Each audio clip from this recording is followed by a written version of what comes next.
ಸಮಯದಲ್ಲಿ ಎದ್ದು ಮೊರೆಯಿಟ್ಟೆನು. ನಿನ್ನ ವಾಕ್ಯವನ್ನು ನಿರೀಕ್ಷಿಸಿಕೊಂಡಿದ್ದೇನೆ.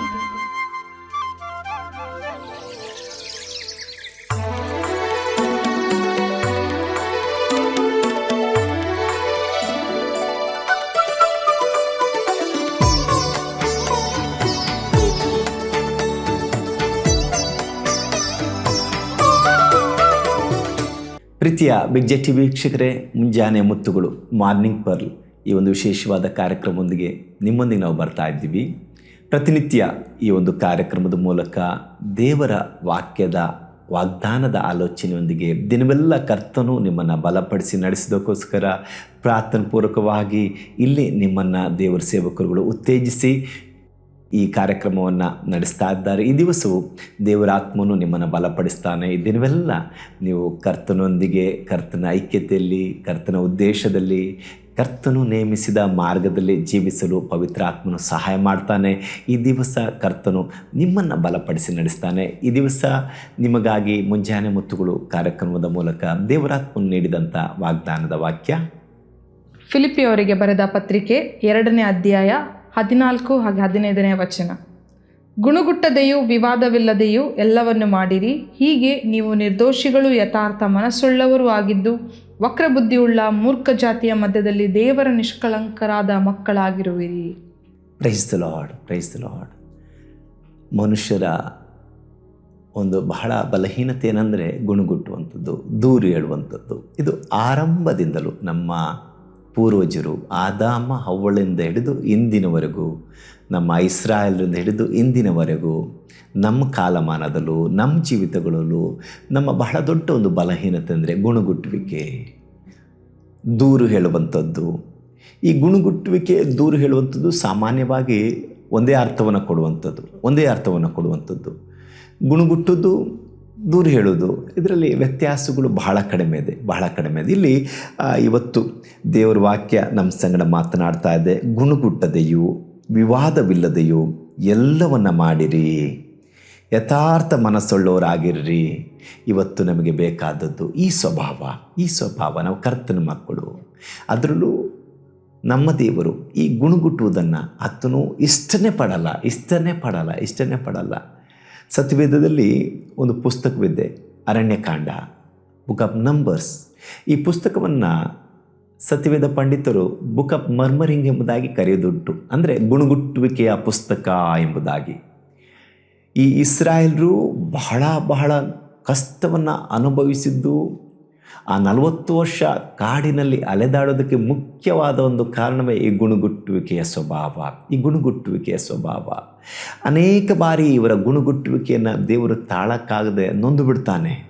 ಆದರೂ ಮೋಶೆಯ ವಿಜ್ಞಾಪನೆ, ಮೋಶೆಯ ತಾಳ್ಮೆ ಅನೇಕ ಬಾರಿ ದೇವರು ಇವ್ರನ್ನ ಸಹಿಸಿಕೊಂಡು ಹೋಗುವ ಹಾಗೆ ಅದು ಸಹಾಯ ಮಾಡ್ತದೆ. ಆದರೆ ಅರಣ್ಯಕಾಂಡದಲ್ಲಿ ನಾವು ನಿರಂತರವಾಗಿ ಕಾಣ್ತೇವೆ ಈ ಜನರು ನಿರಂತರವಾಗಿ ದೇವರಿಗೆ ಗುಣಗುಡ್ತಾ ಇದ್ರು, ದೇವರಿಗೆ ಅವಿಧೇಯರಾಗ್ತಾ ಇದ್ರು, ದೇವರನ್ನೇ ದೂರುತ್ತಾ ಇದ್ರು. ಇವತ್ತಿಗೂ ಸಹ ಅಷ್ಟೇ, ನಾವು ಗುಣಗುಟ್ಟುವಾಗ ತಿಳಿಯದ ಹಾಗೆ ದೇವರನ್ನು ದೂರ್ತೀವಿ, ಅಥವಾ ಯಾವುದೇ ಕಾರ್ಯಗಳಲ್ಲಾಗಿ ನಾವು ಗುಣಗುಟ್ಟುತ್ತಿದ್ದೀವಿ ಅಂದರೆ ಯಾರನ್ನೋ ದೂರ್ತಿದ್ದೀವಿ ಎಂಬುದಾಗಿ, ಯಾರದೋ ಬಗ್ಗೆ ಕಂಪ್ಲೇಂಟ್ ಮಾಡ್ತಿದ್ದೀವಿ ಎಂಬುದಾಗಿ ಅದರ ಮೀನಿಂಗ್. ಹಾಗಾಗಿ ಇವತ್ತು ಪ್ರಿಯರೇ, ನೀವು ಯಥಾರ್ಥವಾಗಿ ಜೀವಿಸಬೇಕು, ಗುಣಗಟ್ಟದೆ ಜೀವಿಸಬೇಕು, ಯಾರನ್ನು ದೂರದೆ ಜೀವಿಸಬೇಕು, ನಿರ್ದೋಷಿಗಳಾಗಿ ಜೀವಿಸಬೇಕೆಂಬುದಾಗಿ ದೇವರು ಈ ದಿವಸ ನಮ್ಮೆಲ್ಲರಿಂದ ಅದನ್ನು ಬಯಸ್ತಾನೆ. ಗುಣಗುಟ್ಟುವಿಕೆ ಆದಿಂದಲೇ ನಾವು ಕೇಳಿ ಬಂದಂಥದ್ದು. ಹೀಗಾಗಿ ಹೇಳಿದ್ರಿ ನೀವು. ಸೊ ಅಂದು ಇಸ್ರಾಯೇಲರು ಐಗುಪ್ತದಿಂದ ಬಹಳ ಕಷ್ಟಪಟ್ಟರು. ಐಗುಪ್ತದಲ್ಲಿ ದೇ ವರ್ ಟಾರ್ಚರ್ಡ್ ದೇರ್. ಅವರ ಕೂಗನ್ನು ಕೇಳಿ ದೇವರು ಅವರನ್ನು ಅಲ್ಲಿಂದ ಬಿಡಿಸಿ ಅವರನ್ನು ಕಾಪಾಡ್ತಾರೆ. ಅಷ್ಟು ಅರಣ್ಯದಲ್ಲಿದ್ದಾರೆ, ಆದರೆ ಒಂದೇ ಒಂದು ಕಾಡು ಮೃಗ ಅವರನ್ನು ಹಾನಿ ಮಾಡಲ್ಲ. So God has been so good to them. ಅದರಲ್ಲಿ ಕೂಡ they started complaining, they started murmuring. So ಅಲ್ಲಿ ಗುಟ್ಟುವಿಕೆ ಅವರು ಸ್ಟಾರ್ಟ್ ಮಾಡ್ಕೊಂಡ್ರು. ಯಾವ ಕೊರತೆಯನ್ನು ಮಾಡಲ್ಲ, ಏನು ಕೊರತೆ ಆದ್ರೆ ಬಂಡೆಯಿಂದ ನೀರು ಕೊಡ್ತಾನೆ. ಅವರಿಗೆ ಹಸಿವು ಆಗದಾಗೆ ಪರಲೋಕದ ಮನ್ನಾ. There is no lack. ನಾವು ಮರುಭೂಮಿಯ ಪ್ರಯಾಣವನ್ನು ನೋಡುವಾಗ ದೇವರವರಿಗೆ ಯಾವ ಕೊರತೆ ಇಲ್ಲದೆ ನಡೆಸ್ತಾನೆ. ಅದ್ಮೇಲೆ ಬಿಸಿಲು ಬೀಳಬಾರ್ದಂತ ಹೇಳಿ ಅವರಿಗೆ ನಡಿಲಿಕ್ಕಾಗಲ್ಲ. ಅಲ್ಲಿ ಮೇಘಸ್ತಂಭ, ಕತ್ತಲೆಯಲ್ಲಿ ಬೆಳಕು ಕಾಣಲ್ಲ ಅಂತ ಅಗ್ನಿಸ್ತಂಭ. ಸೊ ಅಂತ ಒಳ್ಳೆ ದೇವರು ಅಷ್ಟು ಉನ್ನತವಾಗಿ ನಡೆಸಿದ್ರೂ ಕೂಡ ಅವರಲ್ಲಿ ಗುಣಗುಟ್ಲಿಕ್ಕೆ ಸ್ಟಾರ್ಟ್ ಮಾಡ್ತಾರೆ. ನಮಗೆ ಐಗುಪ್ತದಲ್ಲಿ ಎಷ್ಟು ಒಳ್ಳೆದಿತ್ತು, ಐಗುಪ್ತದಲ್ಲಿ ನಮಗೆ ಮಾಂಸ ಇತ್ತು, ಬೆಳ್ಳುಳ್ಳಿ ಇತ್ತು, ಸೊ ನಮ್ಗೆ ಯಾವ ಕೊರತೆ ಇರಲಿಲ್ಲ. ಇಲ್ಲಿ ನೋಡಿದರೆ ನಮ್ಮನ್ನು ಸಾಯ್ಲಿಕ್ಕಾಗಿ ನೀನು ಕರ್ಕೊಂಡು ಬಂದಿದ್ದೀನಿ, ನಮ್ಮ ಮಕ್ಕಳನ್ನು ಸಾಯಿಸ್ಲಿಕ್ಕಾಗಿ ಕರ್ಕೊಂಡು ಬಂದಿದ್ದೀನಿ. ದೇವರಿಗೆ ಅನೇಕ ರಾಂಗ್ ವೇಯಲ್ಲಿ ಅವರು ದೂರ್ತಾ ಇರ್ತಾರೆ, ಕಂಪ್ಲೇಂಟ್ ಮಾಡ್ತಾರೆ. ಸೊ ಹಾಗಿರುವಾಗ ನಾವು ಅಂದು ಇಸ್ರಾಯೇಲರು ಮಾಡಿದರು. ಬಟ್ ಈ ದಿನಮಾನಗಳಲ್ಲಿ ನಾವು ನಮ್ಮ ಕೆಲಸದ ಜಾಗಗಳಲ್ಲಾಗಿರ್ಬೋದು, ನಮ್ಮ ಕೆಲಸದ ಜಾಗ ಹೇಳುವುದಾದರೆ ನಮ್ಮ ಸ್ಯಾಲರೀಸ್ ವಿಚಾರದಲ್ಲಾಗಲಿ ಅಥವಾ ಅವರು ಕೊಡುವಂಥ ಫೆಸಿಲಿಟೀಸ್ ವಿಚಾರದಲ್ಲಾಗಲಿ ನಾವು ಹೆಚ್ಚಾಗಿ ಕಂಪ್ಲೇಂಟ್ ಮಾಡ್ತಾ ಇರ್ತೇವೆ. ಯಾಕಂದರೆ ಅದು ನಮ್ಮ ಎಕ್ಸ್ಪೆಕ್ಟೇಷನಿಗೆ ಮೀಟ್ ಆಗಿರೋದಿಲ್ಲ. So why do we complaint, why do we murmur, ಗುಣಗುಟ್ಟುವಿಕೆ ಯಾಕೆ ಮಾಡುತ್ತೇವೆ? ಯಾಕಂದರೆ it doesn't meet our expectation. So ನಾವು ಆ ಸ್ಥಾನದಲ್ಲಿ ನಿಲ್ಲಲ್ಲ. ಸೊ ಹಾಗೆ ಆ ಮರ್ಮರಿಂಗ್ ಬರುವಾಗ ಅಲ್ಲಿ ಇಸ್ರಾಯೇಲರು ಮಾಡಿದ್ದು ಸೇಮ್, ನಾವೀಗ ಮಾಡೋದು ಕೂಡ ಸೇಮ್ ಆಗಿರ್ತದೆ. ಫ್ಯಾಮಿಲೀಸಲ್ಲಿ ಬರುವಾಗ ಕೂಡ ಹಸ್ಬೆಂಡ್ ವೈಫ್ ಬಗ್ಗೆ ದೂರುವಂಥದ್ದು, ಗುಣಗುಟ್ಟುವಂಥದ್ದು, ವೈಫ್ ಹಸ್ಬೆಂಡ್ ಬಗ್ಗೆ ಮಾಡುವಂಥದ್ದು. ಹಿಂದೆಯಿಂದ ನನ್ನ ಹಸ್ಬೆಂಡ್ ನನಗೆ ಕೇವಲ 1,000 ರೂಪಾಯಿ ಸಾರಿ ತಂದು ಕೊಟ್ಟರು, ಅಲ್ಲಿ ನೋಡಿ ಪಕ್ಕದ ಮನೆಯವ್ರು ಎಷ್ಟು ತಂದು ಕೊಟ್ಟಿದ್ದಾರೆ, ಅವ್ರ ಹೆಂಡತಿಗೆ ಎಷ್ಟೆಲ್ಲ ಮಾಡಿಕೊಡ್ತಾರೆ, ನನ್ನ ಗಂಡ ನೋಡಿದರೆ. ಬಟ್ ಆ ಗಂಡ ಆ್ಯಕ್ಚುಲಿ 1 ರೂಪಾಯಿ ಜೋಡಿಸ್ಬೇಕಾದ್ರೆ ಕಷ್ಟಪಡ್ತಾ ಇರ್ತಾನೆ. So similar way husband wife ಬಗ್ಗೆ ಕಂಪ್ಲೇಂಟ್ ಮಾಡ್ತಾ ಇರ್ತಾರೆ ಯಾವುದೋ ಒಂದು ರೀಸನ್ಗಾಗಿ. ಮಕ್ಕಳು ತನ್ನ ತಂದೆ ತಾಯಿಯಂದರು, ಅವರ ತಂದೆ ತಾಯಿಯಂದರು ಎಷ್ಟೋ ಮಾಡಿದ್ದಾರೆ, ನನ್ನ ತಂದೆ ತಾಯಿ ನನಗೆ ಏನು ಕೊಡ್ತಾ ಇಲ್ಲ, ಈ ನೋಡಿ ಈ ಮನೆ ಹೇಗಿದೆ. ಸೊ ಅನೇಕ ರೀತಿಯಲ್ಲಿ ಗುಣಗುಟ್ಟುವಿಕೆಗೆ ಕಾರಣಗಳಿದ್ದಾವೆ. So murmuring is nothing but we are complaining, ಏನೂ ಅಲ್ಲ, ಕಂಪ್ಲೇಂಟ್ ಮಾಡುವಂಥದ್ದು. ನಮ್ಮ ಎಕ್ಸ್ಪೆಕ್ಟೇಷನ್ಗೆ ಮೀಟ್ ಆಗಲಿಲ್ಲ ಅಂದರೆ ಅಲ್ಲಿ ಸ್ಟಾರ್ಟ್ ಆಯಿತು ಗುಣಗುಟ್ಟುವಿಕೆ. So this is the process that people are doing right now, we all are doing sometimes. So ಹಾಗಿರುವಾಗ ನಾವು ನೋಡೋದಾದರೆ ಕೂಡ ಆದಿಯಲ್ಲಿ ಆದಮ ಹವ್ವ ಕೂಡ ಮಾಡಿದ್ದು ಸೇಮ್ ಮಿಸ್ಟೇಕ್. ದೇವರು ಅವ್ರಿಗೆ ಹೇಳಿದರು ನೀವು ಹೋಗಿ ಆ ಫಲವನ್ನು ತಿನ್ನಬೇಡ ಅಂತ ಹೇಳಿದರು. ಬಟ್ ರಿಟರ್ನ್ ಬಂದು ದೇವರು ನೀವು ತಿಂದ್ರಾ ಅಂತ ಕೇಳುವಾಗ ಆದಮ ಏನು ಮಾಡ್ತಾನೆ, ಹವ್ವದ ಮೇಲೆ ಹಾಕ್ತಾನೆ. ಹವ್ವ ಹೇಳಿದ್ರು ಅದಕ್ಕೆ ನಾನು ತಿಂದೆ, ಹವ್ವ ಹೇಳ್ತಾನೆ ಸರ್ಪ ಹೇಳಿದ್ರು ಅದಕ್ಕೆ ನಾನು ತಿಂದೆ ಅಂತ. But nobody is accepting the mistake there. So ಹಾಗಾಗಿ ಮರ್ಮರಿಂಗ್, ಕಂಪ್ಲೇನಿಂಗ್ ಆದಿಂದನೇ ಬಂದಂಥದ್ದು. ಸೊ ನಾವು ಈಗಲೂ ಮಾಡ್ತಾ ಇದ್ದೇವೆ. ಸೊ ಹಾಗಾಗಿ ಇವತ್ತಿಗೂ ನಮ್ಮ ಮನೆಯಲ್ಲಿ, ನಮ್ಮ ಕುಟುಂಬದಲ್ಲಿ, ನಮ್ಮ ಕೆಲಸದ ಜಾಗಗಳಲ್ಲಿ ಅಥವಾ ನಮ್ಮ ಸೇವೆಯಲ್ಲಿ, ವ್ಯವಹಾರದ ಜಾಗಗಳಲ್ಲಿ ಸಮಾಧಾನ, ಅಭಿವೃದ್ಧಿ ಬೇಕಾಗಿರ್ಬೇಕಾದ್ರೆ just stop complaining and stop murmuring. Yes. So when others do mistake, so ಇತರರು ಮಿಸ್ಟೇಕ್ ಮಾಡುವಾಗ we really don't feel good. ನಮಗೆ ಸಿಟ್ಟು ಬರ್ತದೆ, ನಾವು ಅವ್ರ ಬಗ್ಗೆ ಕಂಪ್ಲೇಂಟ್ ಹೇಳಲಿಕ್ಕೆ ಸ್ಟಾರ್ಟ್ ಮಾಡ್ತೇವೆ. But we should also know when we do that same mistake ಆಗಲಿ, ಬೇರೆ ಯಾವುದೇ ಮಿಸ್ಟೇಕ್ಸ್ ಆಗಲಿ, it need not be the same mistake. ನಾವು ನಮ್ಮ ಮಿಸ್ಟೇಕ್ಸ್ಗಳು ಮಾಡ್ತಿರುವಾಗ so does God complain to us? God ಯಾರಿಗೋದ್ರೆ ಏಂಜಲ್ಸಿಗೆ ಕಂಪ್ಲೇಂಟ್ ಕೊಡ್ತಾರೆ, ನೋಡಿ ಇವ್ನು ಹಿಂಗೆ ಮಾಡ್ತಿದ್ದಾನೆ, ಹೀಗೆ ಮಾಡ್ತಿದ್ದಾನೆ. No, God doesn't complain. If we are doing some mistake, God doesn't complain. So if at all God doesn't complain, then even we need not complain about others. So we don't have the rights to complain about anybody. So ಹಾಗಿರುವಾಗ ದೇವರು ಹೇಗೆ ಕ್ಷಮಿಸಿ, ಪ್ರೀತಿಸಿ, ಇನ್ನೂ ಹೆಚ್ಚಾದ caring ಅಲ್ಲಿ ದೇವರು ನಮ್ಮನ್ನು ನಡೆಸ್ತಾರೆ. ಹಾಗಿರುವಾಗ let us also be the same to others. Yes. So today if we are doing the same thing, let us also do the same thing to others. Yes, ಬಹಳ ಮುಖ್ಯವಾದಂಥ ಒಂದು ಸ್ವಭಾವ. ದಿನನಿತ್ಯದ ಜೀವಿತದಲ್ಲಿ ಅನೇಕ ಬಾರಿ ನಾವು ತಿಳಿಯದಾಗೆ ಗುಣಗುಡ್ತೇವೆ. ಈಗಾಗಲೇ ನಾವು ಗುಣಗುಟ್ಟುವಿಕೆ ನೇರವಾಗಿ ದೂರುವಂಥದ್ದು. ಈಗಾಗಲೇ ನಾವು ಹೇಳ್ತಾ ಇರುವ ಹಾಗೆ ಒಂದು ಕೆಲಸದ ಸ್ಥಳದಲ್ಲಿ ನಿಮಗೆ ಸಿಗೋ ಸಂಬಳನೋ ಫೆಸಿಲಿಟೀಸ್ ಬಗ್ಗೆ ನೀವು ಕೊರತೆ ಮಾತಾಡ್ತಿದ್ದೀರಂದರೆ ನಿಮ್ಮ ಯಜಮಾನನ ದೂರ್ತಿದ್ದೀರಿ. ನಿಮ್ಮ ಮನೆಯಲ್ಲಿ ನಿಮ್ಮ ಗಂಡ ಆತನು ನಿಮ್ಮ ನೀಡ್ಗಳನ್ನು ತರೋದ್ರಲ್ಲಿ ಏನಾದರೂ ಕೊರತೆ ಮಾಡಿದ್ದಾನೆ, ನಿಮಗೆ ಅದರಲ್ಲಿ ಸ್ಯಾಟಿಸ್ಫೈ ಇಲ್ಲ ಎಂಬುದಾಗಿ ನೀವು ಇತರ ಬಗ್ಗೆ ಹೇಳ್ತಿದ್ದೀರಿ ಅಂದರೆ you are complaining about your husband. ದೇವರು ಇಷ್ಟಪಡದಂಥ ಬಹಳ ದೊಡ್ಡ ಒಂದು ಕೆಟ್ಟ ಸ್ವಭಾವ ಅಂದರೆ ಮರ್ಮರಿಂಗ್, ಕಂಪ್ಲೇನಿಂಗ್. ಇವತ್ತು ನಮ್ಮ ಬಗ್ಗೆ ದೇವರೇನಾದರೂ ದೂರ ಹೊರಿಸೋದಾದರೆ ಎಷ್ಟೆಲ್ಲ ತಪ್ಪುಗಳು ನಾವು ಮಾಡ್ತೀವಿ. ದೇವರು ನಮ್ಮನ್ನು ಸಹಿಸ್ಕೊಳ್ತಾನಲ್ಲ. ಹಾಗಿರೋದ್ರಿಂದ ಪ್ರಿಯರೇ, ನೀವು ದೇವರಿಂದ ಆಶೀರ್ವಾದ ಹೊಂದಿಕೊಳ್ಬೇಕಾ? ಗುಣಗುಟ್ಟುವುದನ್ನು ನಿಲ್ಲಿಸ್ರಿ, ದೂರ ಹೇಳೋದನ್ನು ನಿಲ್ಲಿಸ್ರಿ. ನಿಮ್ಮ ಕಣ್ಣು ಮುಂದೆ ಏನೇ ಇತರರ ದೋಷಗಳು ಕಾಣುವಾಗ ಕ್ಷಮಿಸಿರಿ, ಕ್ಷಮಿಸಿರಿ. ಯಾಕಂದರೆ ನಾನು ನೀವು ಆರಾಧಿಸುವ ದೇವರು ತಾಳ್ಮೆ ಉಳ್ಳ ದೇವರು, ದೀರ್ಘಶಾಂತನು. ಆತನೇನಾದರೂ ನಾವು ಮಾಡಿದ ಕಾರ್ಯಗಳನ್ನು ಆತನು ಬಾಯಲಿಗೆ ತರುವುದಾದರೆ ನಾವು ಯಾರು ಮುಖ ಎತ್ತಿ ತಿರುವುದಕ್ಕಾಗ್ತಿರ್ಲಿಲ್ಲ. ಹಾಗಿರುವಾಗ ಯಾಕೆ ನಾವು ಸಹಿಸಿಕೊಳ್ಬಾರ್ದು? ಇವತ್ತು ನೀವು ಮೊದಲನೇದಾಗಿ ಮಾಡಬೇಕಾದ ಕಾರ್ಯ, ಯಾರನ್ನು ಸಹ ದೂರ ಬೇಡ್ರಿ, ಯಾರ ಬಗ್ಗೆ ಸಹ ಗುಣಗುಟ್ಟಬೇಡ್ರಿ. ಇದು ಬಹಳ ಅಪಾಯದ ಒಂದು ಸ್ವಭಾವ. ಫ್ರಮ್ ದ ಬಿಗಿನಿಂಗ್ ಈ ಇಸ್ರಾಯೇಲರು ಅರಣ್ಯದಲ್ಲಿ ನಾಶವಾದದಕ್ಕೆ ಮುಖ್ಯವಾದ ಒಂದು ಕಾರಣವೇ ದ ನೇಚರ್ ಆಫ್ ಮರ್ಮರಿಂಗ್, ಆ ಗುಣಗುಟ್ಟುವಿಕೆಯ ಸ್ವಭಾವ. ಇವತ್ತಿಗೂ ಅನೇಕ ಕುಟುಂಬಗಳಲ್ಲಿ ಇದೇ ಒಂದು ಸ್ವಭಾವ ಅವರ ಕುಟುಂಬವನ್ನು ಹಾಳು ಮಾಡ್ತಾ ಇದೆ. ಏನಾದರೂ ದೆರ್ ಇಸ್ ನೋ ಸ್ಯಾಟಿಸ್ಫ್ಯಾಕ್ಷನ್. ಗಂಡ ಕಷ್ಟಪಟ್ಟು ದುಡಿದು ತಂದರೂ ಆ ಹೆಂಡತಿಗೆ ಅದರಲ್ಲಿ ಅಯ್ಯೋ ನನ್ನ ಗಂಡ ಪ್ರೀತಿಯಿಂದ ಕೊಟ್ಟನಲ್ಲ ಎಂಬುದಾಗಿ ಸ್ಯಾಟಿಸ್ಫ್ಯಾಕ್ಷನ್ ಇರಲ್ಲ. ಕೆಲಸ ಮಾಡುವ ಸ್ಥಳದಲ್ಲಿ, ಯಾಕಂದರೆ ನಾವು ಲೋಕದವ್ರ ಹಾಗೆ ಅಲ್ಲ. ನಮಗೆ 100 ರೂಪಾಯಿ ಸಿಕ್ಕರೂ ಅದರಲ್ಲಿ ಕೊರತೆ ಇರಲ್ಲ. ನಾವು ಕರ್ತನ ಮಕ್ಕಳು. ಹಾಗಿರೋದ್ರಿಂದ ಇವತ್ತು ನೀವು ಸಮಾಧಾನವಾಗಿರಬೇಕಾ?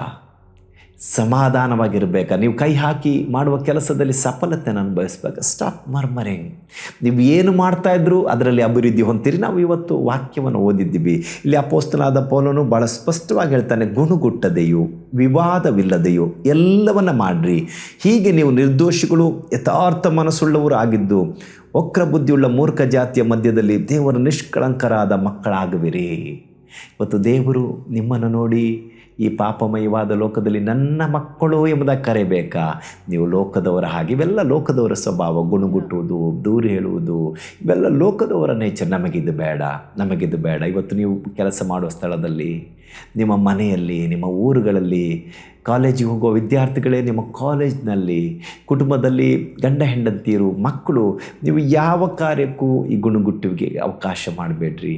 ಏನಾದರೂ ಆದರೆ ಒಪ್ಪಿಕೊಳ್ಳ್ರಿ, ಸಹಿಸಿಕೊಳ್ಳ್ರಿ. ಈ ಸ್ವಭಾವ ನಿಮ್ಮೊಳಗಿರುವಾಗ ಏನೇ ನಡೆದರೂ ಕ್ಷಮಿಸಿರಿ. ನಾವು ಈ ಕ್ರೈಸ್ತಿಯ ಜೀವಿತದಲ್ಲಿ ಇವತ್ತಿಗೂ ನಾವೆಲ್ಲರೂ ಯೇಸುವಿನೊಂದಿಗೆ ಇರೋದಾದರೆ ಅದಕ್ಕೆ ಯೇಸು ನಮ್ಮನ್ನು ಕ್ಷಮಿಸಿದ್ದು ಕಾಣಿಲ್ಲದೆ ಹೋದರೆ ನಾವು ಎಲ್ಲಿರ್ತಿದ್ವಿ? ಯೇಸು ಸ್ವಾಮಿ ಅಂತೂ ಬಹಳ ಕಡಾಖಂಡಿತವಾಗಿ ಕ್ಷಮಾಪಣೆ ಬಗ್ಗೆ ಆತನು ಹೇಳಿದ್ದಾನೆ. ಕ್ಷಮಿಸದೆ ನಮಗೆ ಯಾರಿಗೂ ಕರ್ತನ ಮುಂದೆ ನಿಲ್ಲುವುದಕ್ಕೆ ಸಾಧ್ಯವಿಲ್ಲ.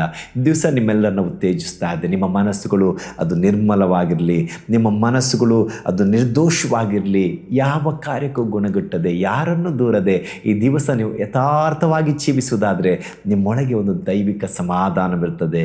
ನೀವು ಎಲ್ಲಿ ಕೆಲಸ ಮಾಡ್ತಿದ್ದೀರೋ ಅಲ್ಲಿ ಸಫಲತೆಯನ್ನು ಅನುಭವಿಸ್ತೀರಿ. ನೀವು ಎಲ್ಲಿ ಸಹ ಅವಮಾನಕ್ಕೀಡಾಗುವುದಿಲ್ಲ.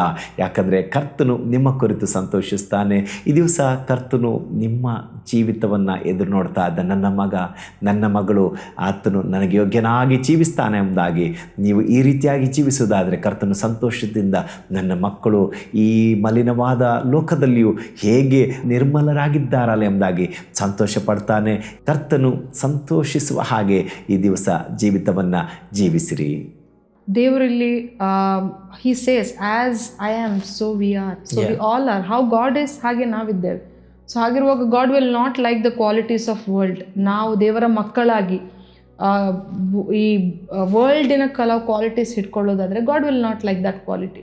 So today let us be the change. So ನಮ್ಮಲ್ಲಿ ಇಂಥ ಕ್ವಾಲಿಟೀಸ್ಗಳಿರುವುದಾದರೆ ಸೊ ನಾವು ಬದಲಾವಣೆಯನ್ನು ಹೊಂದಿಕೊಂಡು ಯಾವುದೇ ಕಂಪ್ಲೇಂಟ್ ಮಾಡದೆ, ಯಾವುದೇ ಆರ್ಗ್ಯುಮೆಂಟ್ ಮಾಡದೆ, ಯಾವುದಕ್ಕೂ ನಾವು ಗುಣಗುಟ್ಟುವಿಕೆ ಇರದೆ ನಾವು ಕರ್ತನನ್ನು ಸ್ತುತಿಸಿ, ಕರ್ತನನ್ನು ಮುಖ್ಯವಾಗಿ ಕರ್ತನೇ ನೀನೇ ನಮಗೆ ಕೊಟ್ಟಂಥದ್ದು, ನೀನೇ ಎಲ್ಲವೆಂಬುದಾಗಿ ಹೇಳಿ ನಡೆಯುವುದಾದರೆ ಕರ್ತನು ಖಂಡಿತವಾಗ್ಲೂ ನಮ್ಮನ್ನು ನಡೆಸುತ್ತಾನೆ. We will be at peace. ನಾವೆಲ್ಲರೂ ಈ ವೇಳೆಯಲ್ಲಿ ಪ್ರಾರ್ಥಿಸೋಣ. ಪ್ರಿಯರೇ, ಕರ್ತನು ನಮ್ಮನ್ನು ಬಲಪಡಿಸಲಿ, ಕ್ರಮಪಡಿಸಬೇಕಾದ ಜಾಗದಲ್ಲಿ ಕ್ರಮಪಡಿಸಿಕೊಳ್ಳಲಿ. ಹಾಗೆ ದೇವರು ನಮ್ಮನ್ನು ಕ್ರಮಪಡಿಸಲಿ, ದೇವರು ನಮ್ಮನ್ನು ನಡೆಸ್ತಾನೆ. ಪ್ರಿಯರು, ನಾವು ಪ್ರಾರ್ಥಿಸೋಣ. Thank you father. ಕರ್ತನೇ ನಿನಗೆ ಸ್ತೋತ್ರ. ಸ್ವಾಮಿ ದೇವರೇ ನಿನಗೆ ಸ್ತೋತ್ರ. ಏಸಪ್ಪ, ನೀನು ಒಳ್ಳೆಯ ದೇವರಾಗಿದ್ದಿ. ಕರ್ತನೇ, ಅಂದು ಇಸ್ರಾಯೇಲರು ಸ್ವಾಮಿ ನಿನಗೆ ಗುಣಗುಟ್ಟಿದ್ದರೂ ಸಹ ನೀನು ಅವರನ್ನು ಪ್ರೀತಿಸಿದಿ ಸ್ವಾಮಿ. ಅಪ್ಪ ಕರ್ತನೇ, ಈ ದಿನಮಾನಗಳಲ್ಲಿ ಕೂಡ ನಮ್ಮೆಲ್ಲರನ್ನ ಸ್ವಾಮಿ ಅಪ್ಪ ನಾವು ಯಾವುದೇ ಒಂದು ತಪ್ಪು ಮಾಡಿದರೂ ಸಹ ನಮ್ಮನ್ನು ತಿದ್ದಿ ನಡೆಸಿ ಎಚ್ಚರಿಸಿ ಕರೆದುಕೊಂಡು ಹೋಗುವ ದೇವರಾಗಿದೆ, ಮುನ್ನಡೆಸುವ ದೇವರು ನೀನಾಗಿದ್ದಿ ಸ್ವಾಮಿ. ಕರ್ತನೆ, ನಾವು ನಿಲ್ಲಿ ಪ್ರಾರ್ಥಿಸುತ್ತೇವೆ ಏಸಪ್ಪ, ಇಂಥ ಸ್ವಭಾವಗಳು ನಮ್ಮಲ್ಲಿರುವುದಾದರೆ ಕರ್ತನೆ ಆ ಸ್ವಭಾವವನ್ನು ನಮ್ಮಿಂದ ತೆಗೆದುಹಾಕು. ಎಲ್ಲರನ್ನ ಪ್ರೀತಿಸುವಂತೆ, ಎಲ್ಲರನ್ನು ಕರ್ತನೆ ಏಸಪ್ಪ ಏಕ ಮನಸ್ಸುಳ್ಳವರಾಗಿ ನೋಡುವಂತೆಯೂ ಸ್ವಾಮಿ ಸಹಾಯ ಮಾಡು ಕರ್ತ. ಏಸಪ್ಪ ಕರ್ತನೆ, ಯಾವುದೇ ವಿವಾದಕ್ಕೂ, ಯಾವುದೇ ಒಂದು ಕರ್ತನೆ ಗುಣಗುಟ್ಟುವಿಕೆಗೂ, ಯಾವುದೇ ಸ್ವಾಮಿ ಏಸಪ್ಪ ಕಂಪ್ಲೇನಿಂಗ್, ಯಾವುದೇ ಒಂದು ದೂರು ಹೇಳುವಂಥದ್ದಕ್ಕಾಗಲಿ ಆತ ಸ್ವಭಾವಗಳು ನಮ್ಮಲ್ಲಿರದೆ ಸ್ವಾಮಿ ನಾವು ನಿನ್ನ ಹೊಗಳಿಕೆಗೆ ಪಾತ್ರರಾಗುವಂತೆ ನಮಗೆ ಸಹಾಯವನ್ನು ಮಾಡು. ಈ ದಿನದಲ್ಲಿ ಸ್ವಾಮಿ ಎಲ್ಲರನ್ನ ಹೇರಳವಾಗಿ ಆಶೀರ್ವದಿಸು. ಕೆಲಸದ ಜಾಗಗಳಲ್ಲಿ ಕರ್ತನೆ, ಮನೆಯಲ್ಲಿಯೂ ಕರ್ತನೆ, ನಾವು ಮಾಡುತ್ತಿರುವ ಸೇವೆಗಳಲ್ಲಿಯೂ ಸಮಾಧಾನ ಉಂಟಾಗಲಿ, ಅಭಿವೃದ್ಧಿ ಉಂಟಾಗಲಿ ಸ್ವಾಮಿ. ತಂದೆ, ನೀನು ನಡೆಸುತ್ತಿರುವುದಕ್ಕಾಗಿ ಸ್ತೋತ್ರ. ವೈರಿಯ ಸಕಲ ಕಾರ್ಯಗಳು, ವೈರಿಯ ಎಲ್ಲ ಯೋಜನೆಗಳು ಕರ್ತನೆ ನಿನ್ನ ನಾಮದಲ್ಲಿ ಅದು ಮುರಿಯಲ್ಪಟ್ಟಿದೆ ಸ್ವಾಮಿ. ಅದಕ್ಕಾಗಿ ಸ್ತೋತ್ರ ಸಲ್ಲಿಸುತ್ತೇವೆ. ನೀನು ಕಾರ್ಯ ಮಾಡೋದಕ್ಕಾಗಿ ಸ್ತೋತ್ರ ಏಸಪ್ಪ. ತಂದೆ, ನಿನಗೆ ಸ್ತೋತ್ರ. ಎಲ್ಲದರಲ್ಲಿ ಘನ ಮಾನ ಮಹಿಮೆ ನಿನಗೊಬ್ಬನಿಗೆ ಸಲ್ಲಿಸುತ್ತೇವೆ. ನಜರೇತಿನ ಯೇಸು ಕ್ರಿಸ್ತನ ನಾಮದಲ್ಲಿ ಪ್ರಾರ್ಥಿಸಿ ಬೇಡಿ ಹೊಂದಿದ್ದೇವೆ ನಮ್ಮ ಜೀವವುಳ್ಳ ತಂದೆಯೇ, ಆಮೇನ್, ಆಮೇನ್. ಇರಲೇಬಾರದು ಸಭೆಯೂ ಇಲ್ಲದ ಗ್ರಾಮ, ಇರಬಾರದೆಲ್ಲಿಯೂ ವಾರ್ತೆ ತಲುಪದ ಊರು, ಇರಲೇಬಾರದು ಸಭೆಯೂ ಇಲ್ಲದ ಗ್ರಾಮ, ಇರಬಾರದೆಲ್ಲಿಯೂ. ಇದುವೇ